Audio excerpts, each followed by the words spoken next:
Welcome back to the Anchored Podcast, the official podcast of the Classic Learning Test. My name is Soren Schwab, VP of Partnerships here at CLT, and today we're joined by Dr. Robert Garrow.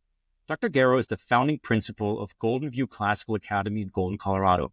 He previously served as assistant headmaster at Founders Classical Academy of Leander in Texas. Before that, he was a Political Theory Institute Fellow at American University in Washington, D.C., an instructor in American politics aboard the USS George Washington, and an adjunct faculty at Pitzer College and California State University at San Bernardino. He holds a PhD in politics from Claremont Graduate University and a BA in political science and government from the University of Colorado Boulder, where he graduated summa cum laude. His primary academic interests include classical political philosophy, American political thought, classical education, and school choice. And we're so honored to have him on the podcast today. Dr. Garrow, welcome. Yeah, thank you, Soren. It's good to be here.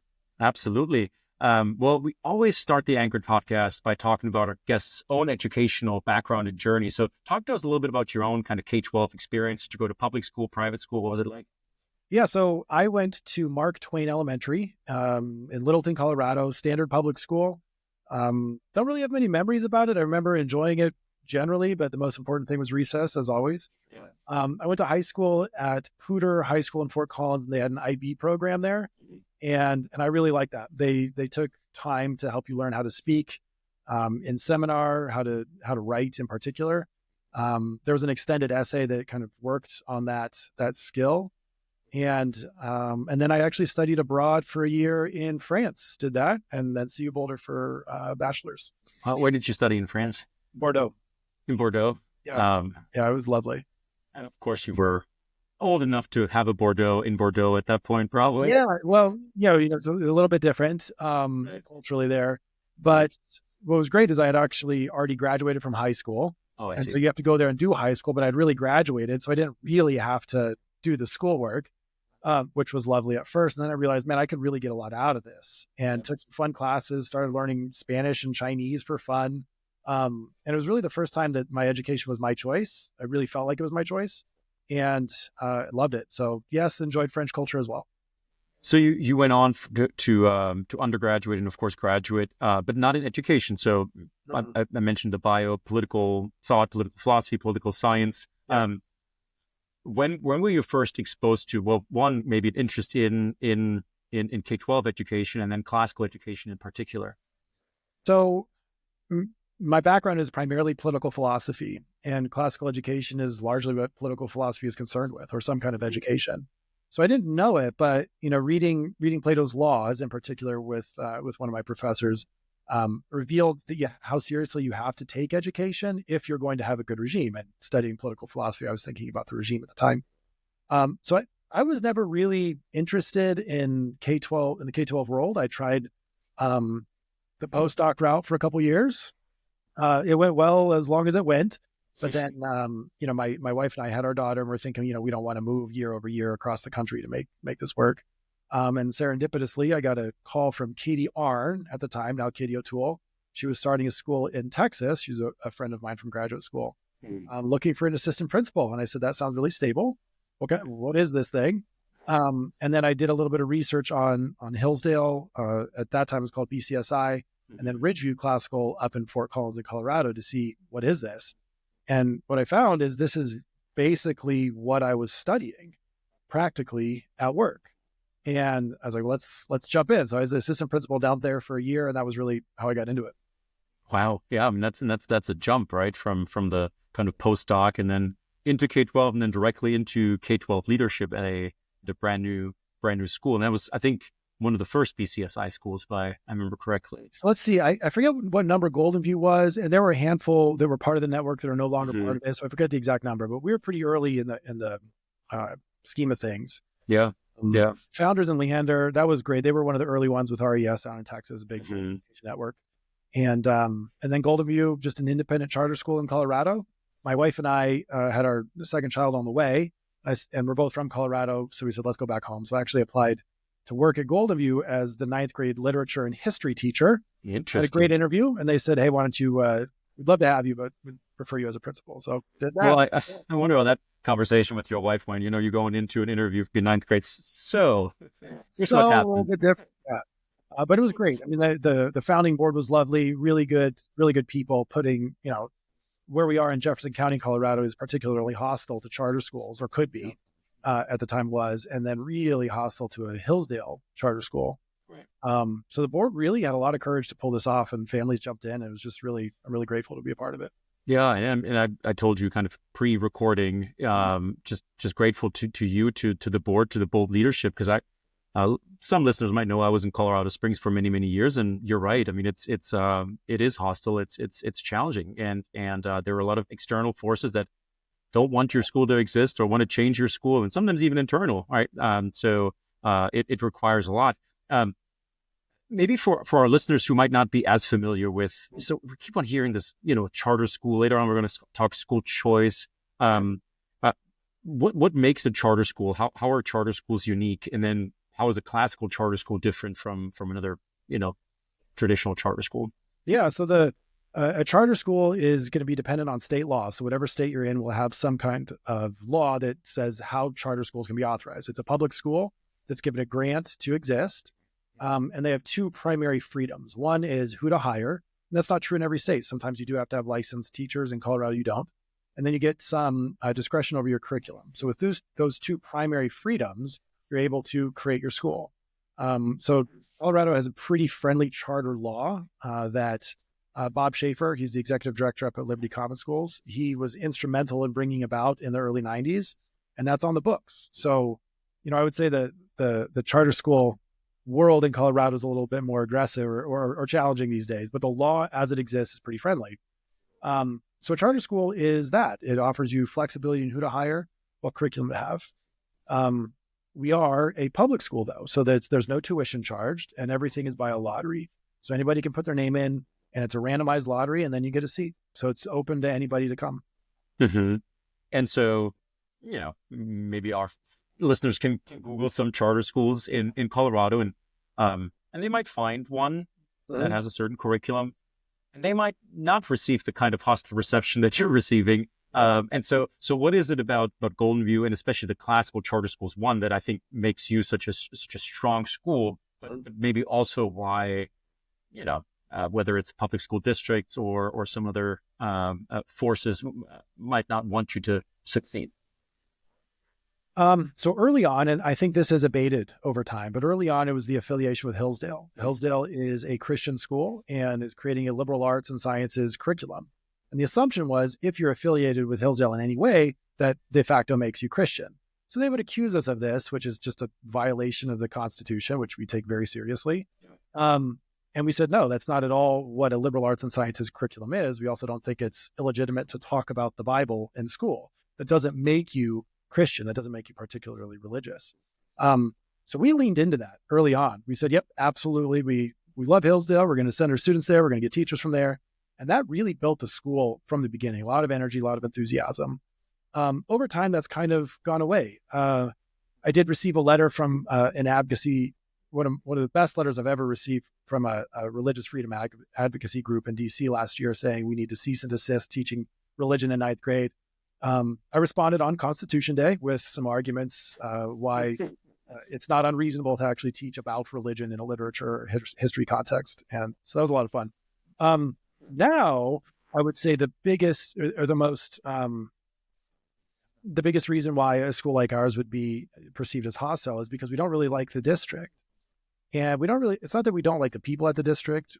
We just don't like districts as such. The whole premise of a bureaucracy that assumes to know what's best for any given school is anathema. And so anytime there's something asked of us, we say, do you really need that? And that gets annoying to people over time. But that is how we have maintained our independence. We love our authorizer now, CSI at the state level. And that built us friends at the Colorado League of Charter Schools and other advocacy groups that, ultimately I think we're in a really stable place, and kind of those controversies have gone away. Yeah. Ultimately, you're just a really good school serving families, and they all seem really, really happy. Talk to us a little bit about parents like it here. Can we just stop with that? Because they like it here and they're sending their kids here. So let's be grateful for that and move forward. I assume you have a wait list? Yeah, we do. And we recycle it every year. So we just ran our lottery, just about 500 students applied. We will have 60-ish, 50 50 to 60 spots available in kindergarten. And then in first grade through sixth grade, there'll be something like 4 seats available. So it's pretty hard to get in when in the younger grades. Yeah. And then it opens up a little bit in high school. Talk to me a little bit about kind of the key distinctives of Golden View, but of a classical charter school in particular. What are some of the maybe in the elementary, middle, high school? What are some of the kind of the key features that you would say makes your school different from maybe the charter school down the road? Yeah, it's a good question, because there's a lot of schools will say the same things and mean completely different things. You know, a school will say, well, we think about character. So we think about it completely differently. So main distinctives, I would say explicit phonics in the younger grades. That's becoming, thankfully, more common across public schools. They call it the science of reading now, but yeah, you know, and whatever they call it, as long as they get kids to read, right? Absolutely, and there really is a legitimate, science background on the process of it. You would say some curricular things like the thesis, senior thesis of defense and questioning. You would say the expectation in the hallways is that students are respectful of one another and teachers, and that's kind of in the air. And when students are not, there's consequences for it. The core thing, and this is something we're always striving to do better, is how can students speak well with one another in class? So there's a model that's really didactic. A teacher is presenting information, students are writing it down. And there really is a place for that. But there's more of a place for students to be able to speak intelligently about the things they're learning. So a seminar will be a core feature of a classical school. In Golden View, we were really pushing for that. Questioning sequence and teaching through questions, or Socratic questioning, will be kind of part and parcel of what a teacher does every day. And that's even down to the youngest grades. So that is a very humane approach to teaching. And I think you could really contrast it with a technological delivery approach, where there's a live human actually interacting with you and asking you to interact with each other in some kind of intelligent and upward aiming way. Mm-hmm. We also teach Latin, so that's and Greek. That's pretty unique about Golden View. We have a good Greek program, and we're also doing French, but Greek is a fun one. Well, let me pick your brain a little bit on that. And I was recently, talking to some folks, or gave a little presentation on kind of the classical, the modern kind of classical renewal movement, classical recovery, and kind of our classical Christian friends, dating back to 70s, 80s, kind of in the great books, University of Chicago, John Senior, right? And so a lot of these schools started, and then it almost seems like there's like different generations of these classical Christian schools now. And maybe the first generation really want to make sure they get that right. And then maybe the second generation maybe focused a bit more on culture, or maybe a bit more on certain pedagogical. And now the third generation maybe focus more on aesthetics and beauty. I'm wondering, because the classical charter school movement is fairly recent, and I think that sometimes the perception is that classical charter schools care a lot about rigor, and that it's direct instruction, and the kids are sitting there well behaved, and they don't speak, they just listen and they produce. What you're just describing is very different. Is that unique to Golden View, or do you think that as this movement is growing and just we have a lot more years under our belt, that there is going to be kind of a development in it, potentially a change kind of in what's happening in the classroom? Yeah. So I don't think I can speak very, very well about other schools. Sure. What I can say is the kind of chatter that I hear. And so rigor, it becomes content rich, and we have a content rich curriculum, but there's always a push then to make it more and more rich. And the richer you make it, the more a teacher is actually the focal point of attention, as it ought to be. But you can push so far in that direction where students aren't actually thinking about it. They're just kind of scribing it. And unless they pause, consider, and discuss, then they're not actually learning the thing. You learn what you think about, and you don't think about it when you're just listening and writing down. So it's not to say we need to get away from a teacher-led instruction. It's we need to think seriously about things like working memory and the ability of students to attend to things live. So I don't know if other schools. I've had some conversations with other principals, and they seem to be pushing in this direction as well, trying to get students to engage on their own more genuinely. But the danger there is to get away from content. And so there's this, this scale. You got to make sure that you're teaching really high level stuff. Yeah. We talked a lot of headmasters, right? A lot of schools, kind of in our work at CLT, and we hear a lot about what's perceived as a teacher shortage, a school leader shortage. It seems like no matter where I go, there's schools with, with wait lists. Schools are growing. They can't find teachers or qualified teachers or school leaders. Um, I'm wondering kind of your thoughts on, is that true? Is that kind of your experience? Is the supply not keeping up with the demand? And maybe can you speak to how it pertains to Golden View, how you hire teachers, develop teachers and leaders, if there's any advice that you can share with other school leaders? Yeah, that's a really good question. I do think there's a shortage, and there's a shortage of a really good mix of technical proficiency and classical orientation. And a classical orientation means the aim of your class is, you could say, twofold. One, to provoke the kind of wonder that's legit, that's worthy of the highest kind of study. And that's kind of vaguely stated, but you want somebody who's struck by, interested in, and falls in love with things that are better than other things. Students should leave the school actually liking Shakespeare and being interested in and wondrous about. The other one is you want to create students who will be citizens who live up to the doctrine of natural rights. And that's not just a propositional framework. That's a manner of approaching your own self-improvement and your own, not even self-preservation, but your character in a manner that's far more noble than I think is widely considered. So it's really hard to find teachers who have that orientation and technical proficiency. So for us in the past, I want to say 3-4 years, that's pushed really aggressively towards teacher coaching. And that means a more frequent cycle of observation and feedback with deans who are focused on that, on the assumption that if you pick somebody with a good orientation and one of those two major orientations, or they just love students, you can work on the technical proficiency and slowly build them up. But it is really hard to find people who are qualified on both dimensions there, I think. In terms of school leaders, I don't know. I do know that a lot of times teachers turn into administrators, but that's not the same job. They are very different. And, the need to be decisive, but also kind of humble and patient is, it's a quality of heart, of character that the position demands and builds. Well, it's different than the pressures of a teacher. And you're not doing the same thing. As an administrator, you don't have as live of a connection with what makes classical education lovely. If you're a teacher, every single day you show up and you have students you're able to speak with and to about lovely things. As an administrator, that's not really the case. And so you have to be okay with kind of stepping back a little bit and thinking about it differently.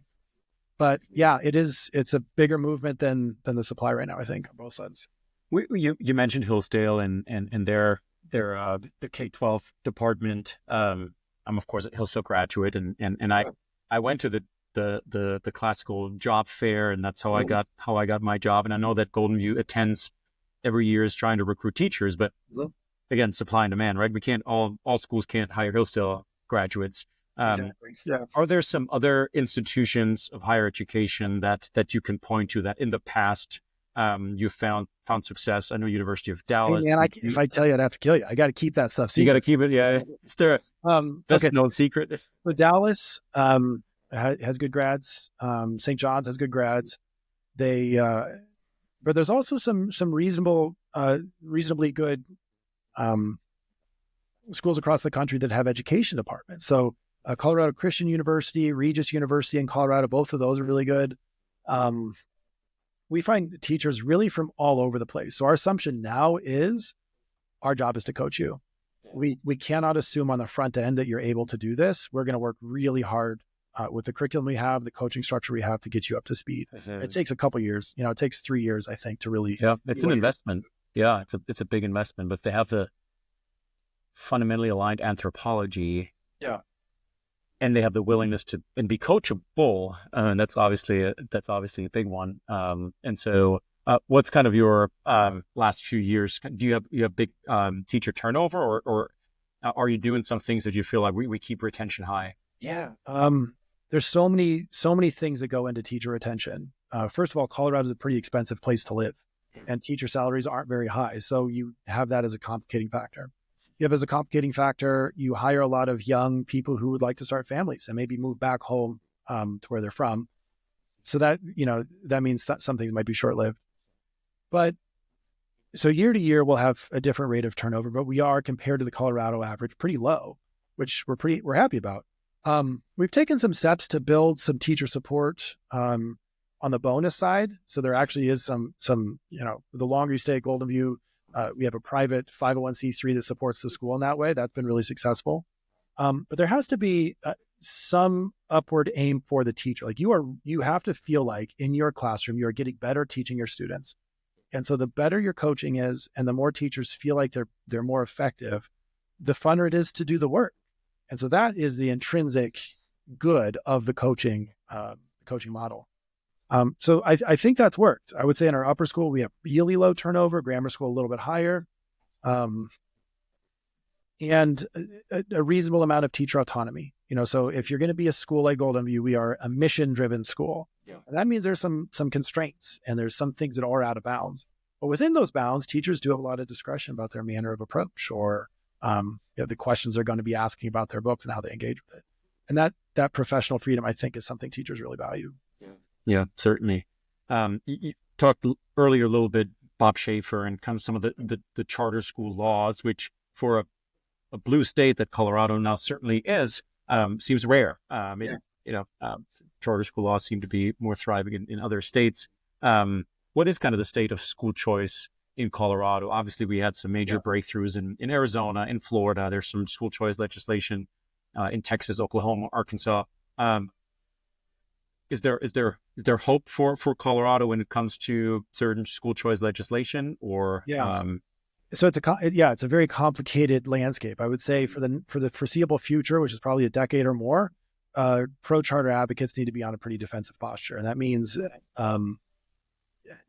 aggressively maintaining your prerogatives. So we are part of an advocacy group called the Education Alliance for Colorado. Mm-hmm. We have people at the Capitol letting us know what kind of bills are being dropped, communicating with families about those, not directly lobbying, but more informational, because every single term, every January or February, there will be a bill dropped that is aggressively anti-charter. And it's changes the way they're approved, changes the way they're reauthorized, changes their funding structure, all with the purpose of making them fewer and harder to sustain. And that is, I think, the fact of the matter. So we've had some success in all those fronts. But man, state politics is dirty. So there were a couple of times a bill was dropped and we were in opposition to it. So they're going to have public comments, so they canceled the public comment. So everybody goes home. So then they drop the bill the next day. So there's no public comment. You're like, man, this is bonkers. But that's the kind of thing you got to be aware of. Right now, Governor Polis, is very pro-charter. Mm-hmm. And so we're looking at the governor's office as kind of the backstop for a runaway anti-charter legislature.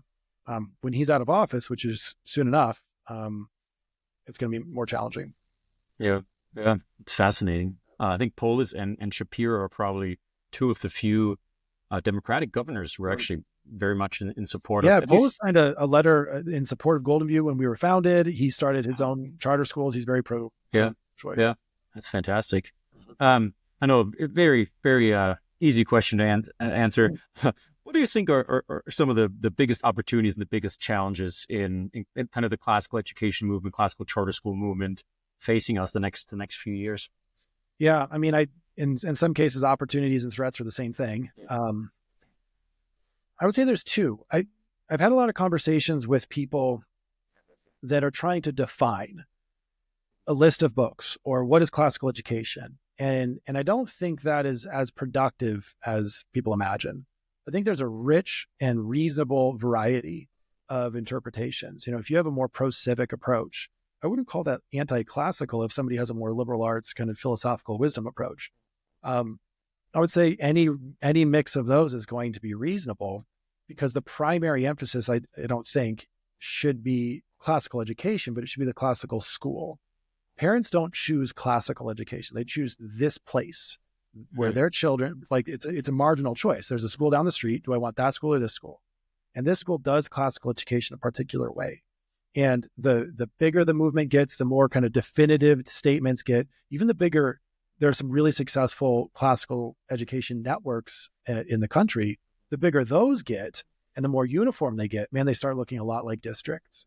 And so I think an opportunity is to maintain the integrity of the independent school. As you know, Tocqueville will talk about voluntary associations as the heart of a democratic life, or successful and free democratic life. I think that's key.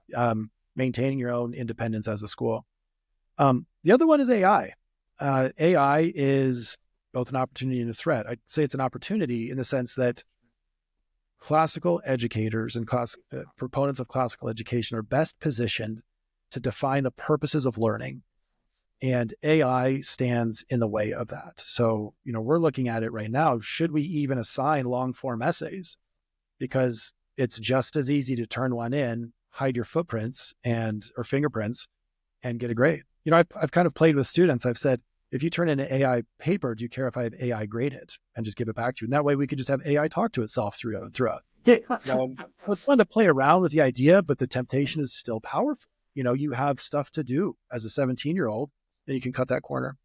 And the only reason you would engage in the work is because the work is intrinsically worthwhile to you. So we have not cracked that nut in terms of convincing all high schoolers that learning for its own sake is the purpose. But that, I think, is going to be a huge challenge for schools like ours.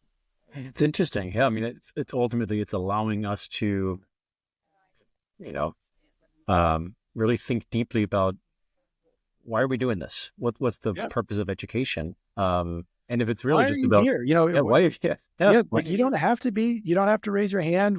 There's so many things you don't have to do unless you truly think this particular writing and thinking better because of it is worthwhile to you.